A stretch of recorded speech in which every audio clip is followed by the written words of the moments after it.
Guys, welcome to the new video. And ये video थोड़ा सा कंट्रोवर्शियल नहीं कहेंगे, घटिया एक्सपीरियंस कहेंगे बेसिकली, क्योंकि कंट्रोवर्शियल तो हो जाता बट कंट्रोवर्शियल होने से पहले ही चीज़ें सॉल्व आउट हो गई। तो गाइस देखो, आज के टाइम में एक चीज़ तो क्लियर है 101% कि प्यार की भाषा किसी को समझ नहीं आती है। आप किसी को प्यार से समझाने का ट्राई करोगे ना, वो आपकी बात को कभी भी नहीं समझेगा। ये गाड़ी को लिए हुए 3 महीने हो गए, ठीक है। आज 30 दिसंबर है, लास्ट मंथ मतलब चल रहा है ये 2025 का, और 3 महीने गाड़ी को पूरे हो गए थे 28 तारीख को ही। और आरसी के लिए मैं 3 महीने से वेट कर रहा हूँ बेसिकली, इसकी मेन आरसी के लिए डॉक्यूमेंट। इसका ऑनलाइन रजिस्ट्रेशन भी नहीं हुआ था इनफैक्ट। सो 3 महीने से मैं इस गाड़ी को ऐसे ही चला रहा था। नाउ फाइनली थोड़ी स्टोरी अगर आपको बताऊं तो आज थोड़ा वैसे आरसी का काम हो गया, लेकिन मेन स्टोरी मैं आपको बताता हूं। 3 महीने से मैं उस डीलरशिप के कंटिन्यू चक्कर काट रहा हूं, कंटिन्यू चक्कर आरसी के लिए। मैं अथॉरिटी भी गया, अथॉरिटी में बिल्कुल भी अच्छा बिहेवियर और एक्सपीरियंस नहीं मिला, ठीक है। चलो वो एक बात की बात है, मेनली मेरा फोकस तो टारगेट जो मेरा है वो मेरा डीलरशिप है, क्योंकि गाड़ी तो मैंने उससे ख़रीदी है। अब बात करते हैं क्यों ये सब बसर्स हुई या क्या दिक्कत है। तो भाई आज के टाइम में प्यार की भाषा किसी को समझ नहीं आती है, ये बात क्लियर है। रीज़न बताता हूँ क्यों। जब भी मैं उस बंदे के पास आरसी लेने जाता था तो वो मुझे 15 दिन एक हफ़्ता करता था। ये चीज़ करते करते गाड़ी के 3 महीने पूरे हो गए और मुझे गाड़ी की आरसी नहीं मिली। अब देखो, इसमें ऐसा नहीं है कि उसमें उसकी गलती है या मेरी गलती है भी और नहीं भी। मेनली गाड़ी की आरसी आने में सम टाइम, मतलब कभी ऐसा हो जाता है कि 3 महीने लग सकते हैं आपकी गाड़ी आरसी आने में, लेकिन उसका एक स्पेसिफिक रीज़न होता है। वो रीज़न होता है आपके आरटीओ ऑफिस का सर्वर डाउन होना या गाड़ी के कुछ लीगल इश्यूज़ होना। इस टाइप के सिचुएशंस में गाड़ी की आरसी आने में 3 महीने बहुत आराम से लग सकते हैं। बट अगर आपका सारा रजिस्ट्रेशन ठीक है, आपका आरटीओ ठीक है, आपकी सारी चीज़ें ठीक है, उसके बाद भी अगर आपकी आरसी आने में टाइम लग रहा है तो उसका मेनली रीज़न है आपका डीलरशिप और आपके डीलरशिप के जो रजिस्ट्रेशन हैंडल करता है, जो आरसी प्रिंट करता है वो। सुबह मेनली मैं 3 महीने से चक्कर काट रहा हूँ, बहुत प्यार मोहब्बत से तरीके से मैं बात कर रहा हूँ, बट यार कभी ना कभी तो सब्र का लेवल इंसान का ना ख़त्म हो ही जाता है। 3 महीने में वेट कर रहा हूँ। ये गाड़ी मैंने ऑनलाइन वर्क करने के लिए ख़रीदी थी, मुझे इस गाड़ी की इतनी नीड भी नहीं थी। मैं R15 राइड करता हूँ अपने शौक़ के लिए, अपने फ़न के लिए। तो ये गाड़ी बेसिकली मैंने अपने पर्सनल यूज़ ऑनलाइन वर्क के लिए रही थी। एंड खड्डे, सो वहाँ पे मैं इस गाड़ी को यूज़ ही नहीं कर पा रहा, क्योंकि मेरे पास मेन आरसी ही नहीं है, और बिना मेन आरसी के मैं इस गाड़ी को यूज़ नहीं कर सकता किसी भी ऑनलाइन प्लेटफॉर्म में। कोई भी हो XYZ, बिना आरसी की ये गाड़ी कहीं काम नहीं करेगी। आप लोकल में जितनी चला लो, बिना आरसी के आप इसे वहाँ नहीं चला सकते अर्निंग के लिए। सो फाइनली जब 3 महीने 15 दिन एक हफ़्ता 15 दिन एक हफ़्ता हुआ, मतलब खिंच गए एंड मेरा सब्र का मीटर ख़त्म हो गया, तो सुबह जाके मैंने थोड़ा उनके ऊपर प्रेशर बनाया। थोड़ी सी लड़ाई सी नहीं कहेंगे, बस हो सकती थी मे बी, क्योंकि I am so irritate now, क्योंकि बहुत ज़्यादा वक्त हो गया है इस चीज़ को देखते हुए और मैं परेशान हूँ। बट फाइनली फिर मैंने उन्हें उस चीज़ के बारे में थोड़ा प्रेशराइज़ करा कि भाई देखो, कराओ, नहीं तो मैं इस चीज़ के लिए लीगल एक्शन लेने के लिए तैयार हूँ राइट नाउ मैं लेने के लिए तैयार हूँ। तो उन्होंने मुझे थोड़ा टाइम दिया कि आप दो, मैं कराता हूँ। एंड फाइनली उसके बाद आज वो मुझे आज भी यही टोपी बना रहे थे कि आपको आरसी अभी 2 दिन बाद और मिलेगी या 2 तारीख को मिलेगी। जो इंसान 3 महीने से वेट कर रहा है वो और 2 दिन 3 दिन क्यों वेट करे। पहली बात तो वेट करने का कोई पॉइंट ही नहीं बनता है।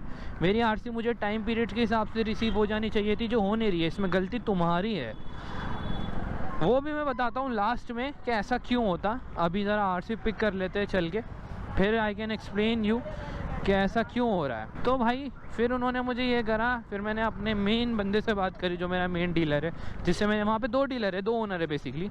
तो मैंने फर्स्ट ओनर से बात करी कि भैया प्लीज़ रिक्वेस्ट है आपसे। वो बंदा बहुत अच्छा है, बहुत अच्छे से बात भी कर लेते हैं, बट ठीक है, अच्छे होने से काम नहीं चलता। कस्टमर सेटिस्फैक्शन फर्स्ट होती है। जब कस्टमर ही तुम्हारा खुश नहीं है तो तुम कोई भी डीलरशिप या कोई भी बिज़नेस को कैसे ही बढ़ाओगे, जब आपका कस्टमर ही खुश नहीं है, क्योंकि कस्टमर ही सब कुछ होता है। मैं हूँ, मेरे जैसे पता नहीं कितने और होंगे जो रोज़ इस चीज़ के लिए स्ट्रगल कर रहे होंगे उसी सेम शॉप पे। बट ठीक है, ज़्यादा कुछ ना बोलते हुए या तो कुछ ना करते हुए चुपचाप मैंने उनसे बात करी। मैंने कहा, और जिस मेरे फ्रेंड के मतलब मेरे फ्रेंड ने वो डीलरशिप मुझे दिखाया था, तो वही मुझे लेके गया था। उसने मुझे कंसिडर करा था कि आप यहाँ से गाड़ी ले लो, मैंने यहाँ से काफ़ी गाड़ी खरीदी है, काफ़ी अच्छी डीलरशिप है, then I can buy. And उसके बाद उस बंदे की भी बात ख़राब हुई। मेरा इतना अच्छा दोस्त है वो भी शर्मिंदा हुआ कि उसने अपने इतने कॉन्फिडेंट पे गाड़ी दिलवाई और उसके बाद मुझे ये चीज़ें फेस करने को मिली। एंड फिर उसके बाद मैंने उन्हें ये चीज़ साफ साफ बोल दी थी कि I am ready for legal action, आपकी मर्ज़ी है, आप जो चाहे कर लो, और मैं भी तैयार हूँ जो चाहे करने के लिए, क्योंकि मेरे पास सारा डेटा रिकॉर्डेड पड़ा है भाई, वीडियो पड़ा है भाई, ये कोई क्या ही सुननी बात भी नहीं, वीडियो है मेरे पे। प्यार मोहब्बत की बात तो किसी को समझ नहीं आई। ये चीज़ बोलते ही 2 घंटे के अंदर ही मेरे फ़ोन पे रजिस्ट्रेशन मैसेज आ गया कि आपका व्हीकल रजिस्टर्ड हो चुका है। और 2 घंटे के अंदर फिर मैं अपने घर चला गया था 2 घंटे यहाँ वेट करके। जब मुझे यहाँ से कुछ नहीं मिला, मैं बोर हो गया यहाँ बैठा बैठा। मैं अपने फ्रेंड की शॉप पे बैठा था, डीलरशिप पे तो नहीं बैठा था खैर। देन फिर मैं अपने घर चला गया एंड घर जाने के ऑलमोस्ट 1 या 2 घंटे बाद ही मुझे कॉल आ गया, मतलब मेरे फ्रेंड का, कि भाई यहाँ आरसी का काम हो गया, आप आके पिक कर लो। ठीक है, तो मतलब देख रहे हो, यही काम प्यार मोहब्बत से भी हो सकता था, लेकिन नहीं, प्यार की भाषा किसी को समझ नहीं आती है। ऐसा तो है नहीं कि उनने मुझे गाड़ी बेच के एहसान करा है, ना ऐसा है कि मैंने उससे गाड़ी खरीद के एहसान करा है। बट यार एक ट्रस्ट होता है एक बंदे का आपस में, एक वो होता है एक कि ठीक है यार, जान पहचान की डीलरशिप है, मतलब बेटर चीज़ मिलेगी, इन सब चीज़ों में झमेलों में नहीं पड़ना पड़ेगा, ईजी टू एक्सेस चीज़ मिलेगी जिसको मैं सीधा यूज़ करना शुरू कर सकता हूँ। और उसमें ही अगर ये इश्यूज़ देखने को मिले, ओ भाई, तो फिर तो क्या ही भरोसा रह गया। लोग तभी ठीक रहते हैं शायद जब आप उनके साथ थोड़ा टाइट रहते हो, जो कि मुझे पसंद नहीं है बेसिकली, क्योंकि मेरा नेचर नहीं है यार, मैं चिल मारता हूँ। ठीक है, मैं प्यार मोहब्बत से अपनी सारी चीज़ें सॉल्ट आउट करने पे बिलीव करता हूँ कि लड़ाई झगड़ा कुछ नहीं चाहिए, जो भी हो रहा है प्यार मोहब्बत से हो जाए, ज़्यादा बढ़िया है। एक चीज़ और बताऊँगा जाते वक्त कि ये सब इश्यूज़ हुए क्यों। अभी मैं अपना कैमरा बंद नहीं करूँगा, कैमरा मेरा ऑन ही रहेगा। टाइम का वो दे दे तो इतना कुछ होता ही नहीं। टाइम का, आदमी का टाइम का क्या भरोसा है। मैं आज बात कर रहा हूँ, हो सकता है ना रहूँ। अब वो गाड़ी अर्निंग के लिए नहीं गई, गाड़ी करनी पड़ रही है, घर वाले प्रेशर EMI अपनी पॉकेट में एक अब चलो इसी साल में निपट गया मैं। चलो कोई नहीं, ज़्यादा बेटर है। सो गाइस देख ली सफाइयाँ कि एक्स ये फलाना ये ढिमगाना ये दुनिया ये, अपनी गलती कोई नहीं मानता। कह रहा भाई अभी जो आपके जो दिन आते उसमें आपके 90 दिन पूरे होते, उसमें आप हम पे प्रेशर कर सकते हो। अब एक बात बता, गाड़ी मैंने जिस मंथ पे ख़रीदी है, जिस मंथ से मैं EMI भर रहा हूँ, मैं उस मंथ को गिनूँ या तेरे बताए हुए मंथ को गिनूँ? मेरे मंथ के हिसाब से मैं 3 EMI भर चुका हूँ, 3 महीने पूरे। ठीक है, मैं वो मंथ गिन चुका हूँ, 3 महीने पूरे हैं मेरे। अब तू मुझसे कह रहा है कि नहीं भाई, तीसरे महीने में 3 महीने पूरे थे ही नहीं, चौथे महीने में होता आपका तीसरा महीना, पहला महीना तो खाली होता है, ट्राई बॉल थी, है ना। सो गाइस फाइनली अब बताता हूँ मैं आपको मेन बात सारी। सो गाइस इनकी दिक्कत पता है क्या होती है इन डीलर्स की? इनकी सबसे बड़ी दिक्कत होती है कि ये अभी जब इन्होंने सीज़न पे गाड़ी बेची बेसिकली, तो मैंने भी गाड़ी सीज़न के दिवाली के टाइम पे ही ख़रीदी थी, तो मुझे थोड़ा डिस्काउंट मिल रहा था और नया वाला GST भी आया था। सो ये एक रीज़न था। हालांकि मुझे उसका कुछ भी फ़ायदा तो नहीं मिला, खैर देखा जाए तो गाड़ी मुझे पड़ी महंगी ही, बट ठीक है, फिर भी स्टिल मैंने गाड़ी उसी टाइम पे ली थी क्योंकि मुझे नीड थी गाड़ी की। अब उसके बाद इन्होंने क्या करा, इन्होंने सीज़न पे भर के स्लॉट बेचा, मतलब 200-300 गाड़ियाँ 400 गाड़ियाँ बेची दी होगी आराम से। मतलब मेरा एक गैस है, हो सकता है इसके, मैंने 200-300 गाड़ी तो बेची है यार सीज़न पे इन्होंने आराम से। आई एम प्रीटी श्योर जो बड़ी डीलरशिप होते हैं वो इससे भी ज़्यादा गाड़ियाँ बेचते हैं, 2 व्हीलर की बात कर रहा हूँ मैं, ठीक है। सो इन्होंने इतनी गाड़ियाँ बेच दी, और इतनी गाड़ियाँ बेचने के बाद अब बात आती है उसके डॉक्यूमेंटेशन की, कि उसके डॉक्यूमेंट्स कैसे बने। तो गाइस इन्होंने मिनिमम इतने स्लॉट्स बेचे, अब उनके डॉक्यूमेंट बनवाने में इनकी फट रही है।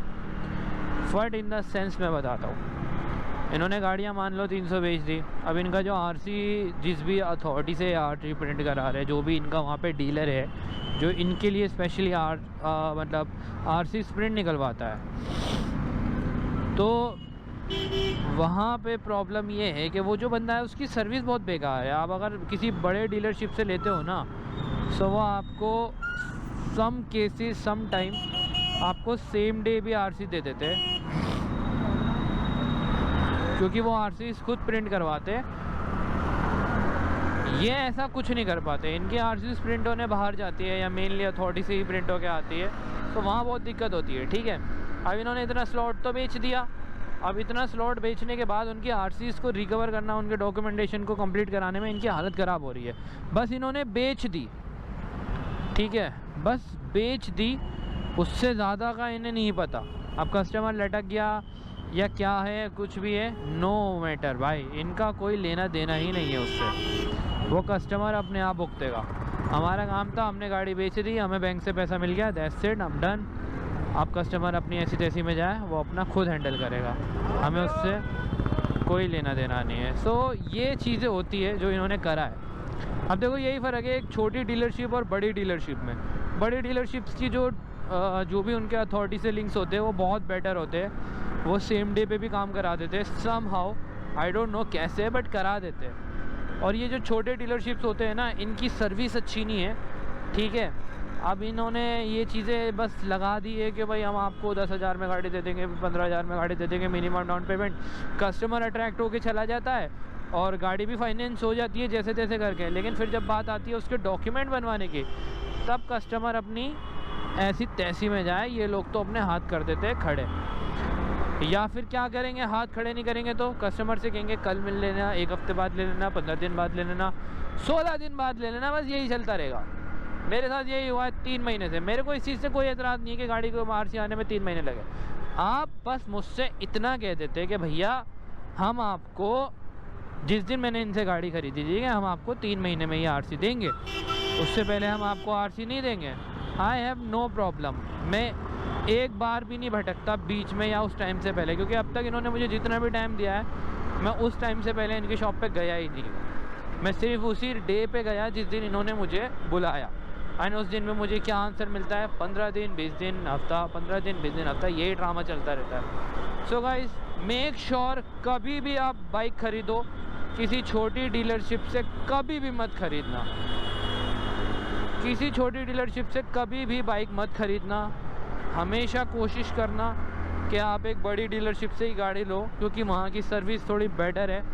आई डोंट नो वो गाड़ी की सर्विस और उन चीज़ों में क्या करते हैं, बट ये है कि उनके डॉक्यूमेंट्स में तो कोई प्रॉब्लम नहीं आने वाली है, क्योंकि उनकी जो सर्विस होती है वो काफ़ी बेटर होती है। 8 से 15 दिन में वो पहुँचवा देते हैं घर पे सम आओ कैसे भी। सो वो चीज़ है। तो ये था व्लॉग फाइनली। और इससे पहले मैं एक वीडियो डालूंगा या लास्ट में डालूंगा कि भाई मुझे कितने जन्म लग गए मेरी आरसी रिसीव करने में, मैं डालूंगा वो। तो गाइस, ये जो तुम वीडियोस की क्लिप्स देख रहे हो ना, ये सारी वही सिंगल क्लिप्स है जिन जिन डे पे मैंने इस बंदे के पास विज़िट करा था। मतलब ये कोई कट वीडियोस नहीं है। हर वीडियो जो है ना, जैसे ये एक वीडियो है तो ये उस दिन की पहली वीडियो है जिस दिन इन्होंने मुझे पहली बार बुलाया था। Then second, third, fourth, fifth, six, ये सारी वो वीडियोज़ हैं। एंड ये लास्ट की वीडियोज़ है जिस दिन मैंने ये अथॉरिटी वाली है, जिस दिन मैं अथॉरिटी गया था वहाँ मेरा कोई काम नहीं हुआ। एंड देन ये वो मेन वीडियो है जो तुम अभी देख रहे हो। तो लगा लो तुम इन वीडियो से ही कि इसने मुझे कितना चक्कर कटवाए। एंड देन उसके बाद भी मेरी प्रॉब्लम सॉल्व नहीं हुई थी। जब मैंने इन्हें पुलिस और लीगल एक्शन की धमकी दी, देन तब जाके इन्होंने मेरे डॉक्यूमेंट्स मुझे रेडी करके दिए। सो भाई, छोटे डीलरशिप से बाइक्स कभी मत लेना गाइस।